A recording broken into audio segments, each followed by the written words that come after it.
రాకాలోకంకి స్వాగతం. దేశమంతా అయోధ్య వార్తలతోటి ఉప్పొంగిపోతోంది. దేశమంతా ఒక రకమైనటువంటి భావోద్వేగం ఉంది, ఉద్రేకం ఉంది.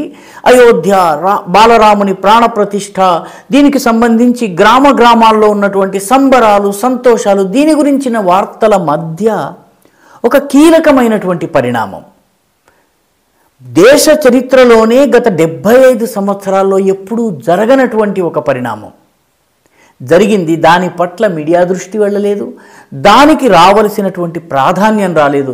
ఒక రకంగా దేశ చరిత్రను మార్చేటటువంటి సంఘటన ఇది. ఆ సంఘటన ఏంటంటే, సరిగ్గా ఈ అయోధ్య సంఘటన జరుగుతున్న సమయంలోనే ఇది కూడా జరిగింది కాబట్టి ప్రచారం రాలేదు. ఒక ఉగ్రవాద సంస్థ దాదాపు 50-60 సంవత్సరాలుగా ఈ దేశంలో విధ్వంసానికి, హింసాకాండకి, హత్యలకి, దౌర్జన్యాలకి, కిడ్నాపింగ్లకి పాల్పడి అటు చైనా ఇటు బంగ్లాదేశ్లో ఉన్నటువంటి ఇస్లామిక్ శక్తుల సహకారంతో ఈ దేశాన్ని ముక్కముక్కలు చేయాలని ప్రయత్నించినటువంటి ఒక ఉగ్రవాద సంస్థ మొట్టమొదటిసారి మేము చేసింది తప్పు, మేము చేయాల్సినటువంటి పని చేయలేదు, మేము మా సంస్థని రద్దు చేసుకుంటున్నాము, ఇకపై భారతదేశానికి వ్యతిరేకంగా మేము పోరాడము అని తనను తాను అఫీషియల్గా రద్దు చేసుకుంది. 75 ఇయర్స్ ఆఫ్ ఇండియాస్ ఇండిపెండెన్స్, దేశానికి స్వాతంత్రం వచ్చి 75 సంవత్సరాలు జరిగినటువంటి ఈ సందర్భంలో ఈ 75 ఏళ్లలో ఇటువంటి సంఘటన ఇంతకు ముందు జరగలేదు. ఉగ్రవాద సంస్థలు ప్రభుత్వంతో ఒప్పందాలు చేసుకోవటము, ఆ తర్వాత తమ సంస్థలను నెమ్మదిగా రాజకీయాల్లోకి తీసుకుని రావడము, రాజకీయ పార్టీలుగా పోటీల్లో పాల్గొనడము, ఇది గతంలో జరిగింది. బోడో ఉగ్రవాదులు ఈ రకంగా చేశారు 2000 దశకంలో. అంతకుముందు 70sలో నాగా నేషనల్ కౌన్సిల్ షిల్లాంగ్ ఒప్పందం చేసుకున్న తర్వాత నాగా నేషనల్ కౌన్సిల్లో ఉన్నటువంటి ఒక వర్గము రాజకీయాల్లోకి వచ్చారు, ఒక వర్గము ఇంగ్లాండ్కు వెళ్ళిపోయారు. ఆ తర్వాత ఎన్ఎస్సిఎన్ వచ్చింది. ఎన్ఎస్సిఎన్ ఇప్పటికీ కూడాను 2 గ్రూపులు ఉన్నాయి. ఈ 2 గ్రూపులు కూడా ప్రభుత్వంతో చర్చలు జరుపుతున్నాయి, కానీ ఎన్ఎస్సిఎన్ మూతపడలేదు, దుకాణం మూతపడలేదు. మూడవది 86 ప్రాంతంలో మిజోరాంలో ఉన్నటువంటి ఎంఎన్ఎఫ్, మిజో నేషనల్ ఫ్రంట్ అనే ఉగ్రవాద సంస్థతోటి ప్రభుత్వం చర్చలు జరిపింది. దాని నాయకుడైన లాల్డెంగా భారత ప్రభుత్వంతో కలిసి ఒప్పందం చేసుకున్నారు. శాంతి ఒప్పందము, మిజో ఒప్పందం అంటారు. ఈ ఒప్పందం జరిగిన తర్వాత ఉగ్రవాద సంస్థ రాజకీయ పార్టీగా మారిపోయింది. అంటే రాజకీయ పార్టీగా మారి అది నిన్న మొన్నటి వరకు కూడా మిజోరాంలో ప్రభుత్వంలో ఉండింది. ముందు లాల్డెంగా ఉన్నారు, ఆ తర్వాత మొన్నటి వరకు జోరంథంగా ముఖ్యమంత్రిగా ఉన్నారు. ఉగ్రవాద సంస్థ రాజకీయ పార్టీగా మారింది. అయితే ఇప్పుడు ఉగ్రవాద సంస్థ పూర్తిగా తనను తాను రద్దు చేసుకుంది. ఒక రకంగా ఉగ్రవాదము వృధా, భారతదేశాన్ని విడగొట్టి సొంత దేశం చేసుకుందామన్నటువంటి ఆలోచన తప్పు అని గుర్తించి పూర్తిగా తమను తాము డిస్బ్యాండ్ చేసుకోవడం, రద్దు చేసుకోవడం జరిగింది. ఇది అస్సాంలో జరిగింది. అస్సాంలో 1979 నుంచి ఉన్నటువంటి ఉగ్రవాద సంస్థ United liberation front of Assam, దీన్ని అల్ఫా అంటారు స్థానికంగా అస్సాంలో.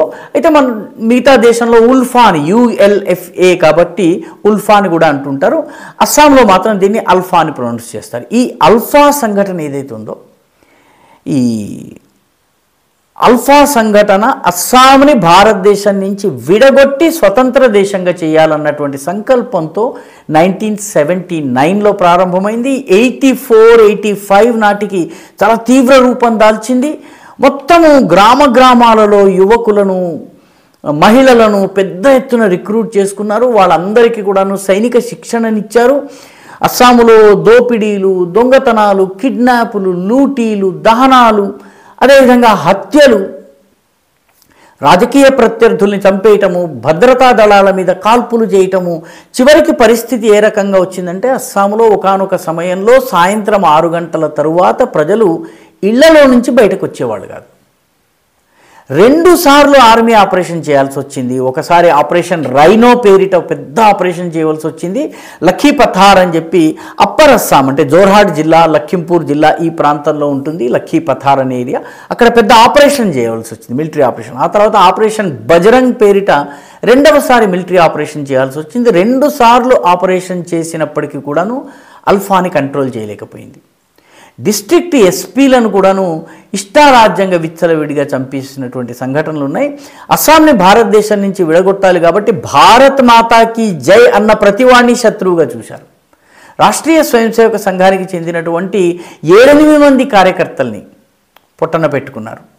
సో అంత భయంకరమైనటువంటి ఉగ్రవాద సంస్థ ఇప్పుడు ఉగ్రవాదము వృధా, భారతదేశం నుంచి విడిపోవాలన్నటువంటి ఆలోచన తప్పు, మేము ఇక ఉండబోమని చెప్పి తనను తాను రద్దు చేసుకుంది. ఇది 2024 జనవరి నెలలో జరిగింది. ఇటు అయోధ్య సంఘటన జరుగుతున్నటువంటి సమయంలోనే ఒకవైపు దేశంలో ఎప్పుడైతే జాతీయ జాగరణ జరుగుతుందో సరిగ్గా అదే సమయంలో దేశంలోని మరొక భాగంలో ఈ జాతి నుంచి విడిపోవడం తప్పు, ఈ జాతి బలంగా ఉండాలని కోరుకుంటూ తనను తాను ఉగ్రవాద సంస్థ అల్ఫా రద్దు చేసుకుంది. 2011 వరకు అల్ఫా గట్టిగా బలంగా ఉండేది. 2011లో ఇది 2గా చీలింది. ఒక భాగము మిలిటరీ వింగ్ ఏదైతే ఉందో పరేష్ బరువా నాయకత్వంలో ఉంది. అది ప్రస్తుతము చైనా బర్మా బార్డర్ ఉంది, రూయిలీ అనేటువంటి చోట, అక్కడ ఆయన ఉంటున్నారు. ఆయన వయసు ఇప్పుడు దాదాపు 69-70 సంవత్సరాలు. ఇంకా ఆయన యుద్ధం చేసే పరిస్థితి లేదు. అక్కడే ఆయన జీవితం, అక్కడికి ఆ అధ్యాయం అక్కడికి ముగుస్తుంది. మిగిలిన మెజారిటీ అల్ఫా నాయకులు, క్యాడర్, వీళ్ళందరూ కూడా 2011 నుంచి భారత ప్రభుత్వంతో వివిధ దఫాలుగా చర్చలు జరుపుతూ వచ్చారు. దాని అధ్యక్షుడైనటువంటి అరవింద్ రాజ్ ఖోవా, ప్రధాన కార్యదర్శి అయినటువంటి అనూప్ సెతియా, శశ హజారికా, ఈ రకంగా ఉన్నటువంటి వీళ్ళందరూ కూడాను భారత ప్రభుత్వంతో 2011 నుంచి చర్చలు ప్రారంభించారు. మోదీ ప్రభుత్వం వచ్చాక ఈ చర్చలు వేగవంతమయ్యాయి. అస్సాంలో బీజేపీ ప్రభుత్వం వచ్చిన తరువాత మొదట ముఖ్యమంత్రిగా ఉన్నటువంటి సర్బానంద సోనోవాల్, ఆ తర్వాత ప్రస్తుత ముఖ్యమంత్రిగా ఉన్నటువంటి దిగంత విశ్వశర్మ, వీళ్ళు ఈ అల్ఫా నాయకులతో ఒప్పందాలు చేసుకుని రకరకాలుగా మాట్లాడిన తర్వాత వాళ్ళు ఈ హింసాత్మక కార్యకలాపాలకి పాల్పడబోము అని చెప్పి 2017లో ఒప్పందం చేసుకున్నారు. 2017 నుంచి అల్ఫా ఉగ్రవాదులందరూ ఒక 5-6 క్యాంప్స్లో ఉంటున్నారు.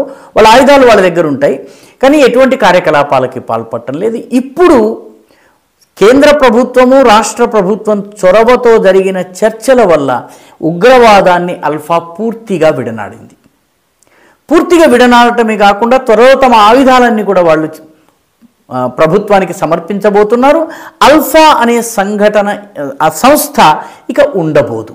బహుశా దేశ చరిత్రలో ఒక ఉగ్రవాద సంస్థ పూర్తిగా తనను తాను రద్దు చేసుకున్న సంఘటన ఇదొక్కటే. దేశంలోనే కాదు, ప్రపంచం మొత్తంలో కూడాను ఒక ఉగ్రవాద సంస్థ తనను తాను పూర్తిగా రద్దు చేసుకున్నటువంటి ఉదాహరణ లేదు. ఆ విజయము అస్సాంలో ముఖ్యమంత్రి హిమాంత విశ్వ శర్మ, కేంద్రంలో ఉన్నటువంటి బీజేపీ ప్రభుత్వం, నరేంద్ర మోదీ నాయకత్వంలోని ప్రభుత్వము సాధించింది. హింసను నమ్ముకుని, తుపాకీని నమ్ముకున్నటువంటి ఒక పెద్ద ఉగ్రవాద సంస్థ ఇప్పుడు పూర్తిగా 100% ప్రజలతో మమేకమైపోయి సాధారణ ప్రజల్లో జీవితం గడపాలన్నటువంటి నిర్ణయం తీసుకున్నారు. ఇది చాలా విలక్షణమైనటువంటి విజయం. ఇది ఒక సమయంలో జాతీయ సమైక్యతను పెంపొందించే రామయజ్ఞం, రామ మందిర నిర్మాణం జరుగుతుంది. సరిగ్గా అదే సమయంలో ఈ దేశం నుంచి వేరుపడతామనుకున్నటువంటి శక్తులు ఇండియాతో కలిసి ఉంటేనే మా అభివృద్ధి సాధ్యము, మేము ఈ దేశం నుంచి వేరుపడే ప్రసక్తి లేదు అని ఆయుధాల్ని పారవేసే సంఘటన కూడాను సరిగ్గా అదే సమయంలో జరిగింది. కాబట్టి ఇది కాకతీయ తాళీయంగా కనిపించినప్పటికీ, యాదృచ్ఛికంగా వేర్వేరుగా జరిగినట్టు కనిపించినా కూడాను జాతీయ పునర్జాగరణలో ఇది అంతర్భాగంలాగా కనిపిస్తోంది. అందుకని ఇదొక అభినందనీయమైన చారిత్రాత్మకమైనటువంటి సంఘటన. ఈ వీడియో మీకు నచ్చినట్టయితే లైక్ చేయండి, షేర్ చేయండి, ఈ ఛానల్కు సబ్స్క్రైబ్ చేయండి, మీ అభిప్రాయాన్ని కమెంట్ల రూపంలో తప్పనిసరిగా పంపించండి.